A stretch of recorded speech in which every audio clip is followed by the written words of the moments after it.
Hi, my name is Jonathan Hicks. I'm back at the Dice Cup, and today I'm joined by Matt. Noah. Steve. And we're playing Klask, which is a two-player game in which you have these pieces on here which are controlled by magnets. If I go under the table here, you can see this thing connects underneath, and when Steve moves it, it moves the thing on the top. It's effectively like football. You're trying to knock the ball into the opponent's goal, but that's a couple of ways you can effectively lose this game.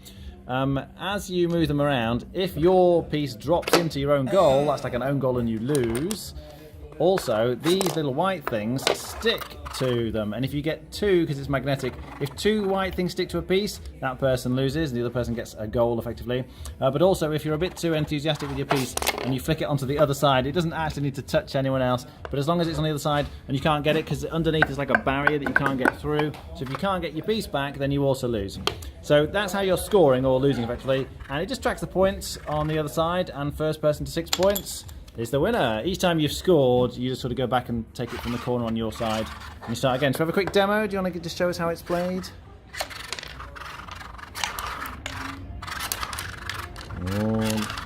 Oh, the white thing. Oh, it's a goal. There we go. Trying to avoid the white thing. Yeah. What do I think? It's really good. It's a bit like air hockey, but these little white magnets really add an element to the game, because you're trying to get the ball into your opponent's hole, but also you're either trying to avoid the white pieces that have been knocked onto your side, or you're trying to use the ball to knock those white pieces onto your opponent's side so that they have less options to move around.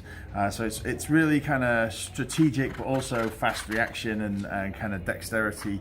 And it's very, very quick and easy to play. So I love it. Yeah, it's really nice. Noah, what do you think? I think it's a great game. It's nice and simple, so you can play it with anyone, a family, and they'll pick it up easily without much trouble. It's not as much of a board game because it's more reactions, physical, but you are sitting down, so there's not much exercise. But one thing about the game is that you always there always seems to be something which you don't take an account of. So it might be the magnet, so you end up going one way, then the magnet gets stuck to you when you didn't see it's there, or you fall into your goal. So I think it's a lot of enjoyment. There's not much to say about it, but I definitely appreciate it. Okay, Steve? Yeah, you get that manic kind of, oh my god, things are going to happening, and when all the magnets on your side, you really panicked because you've got, of your half of the board, you maybe got like a quarter of that bit that you can safely move around without trying to attract one of the magnets. And when you've got one magnet onto you, you know that if you hit a second magnet, you've lost. It gives you that like air hockey kind of feel to it, but like in a small version on, you know, that you can play in a board game. You can just stick on a table at home or a table at the side like we've done here, and do it. It's the kind of game that attracts people to just sit down for 5 minutes, have a quick go and then walk away. You can sit there for a lot longer and play it, but like, yeah, it's just a little distracting side game that you can have on a board game night or just at a board game convention. Rating? I prefer Crokinole because it's not as manic, but yeah, it's good. 7 out of 10. Noah? 8. Matt? I would say 8. Yeah, it's a different kind of class of dexterity game to Crokinole. Yeah, like he says, it's a bit more manic, and it's a bit quicker to get into, quicker to play. But yeah, 8 out of 10. Okay.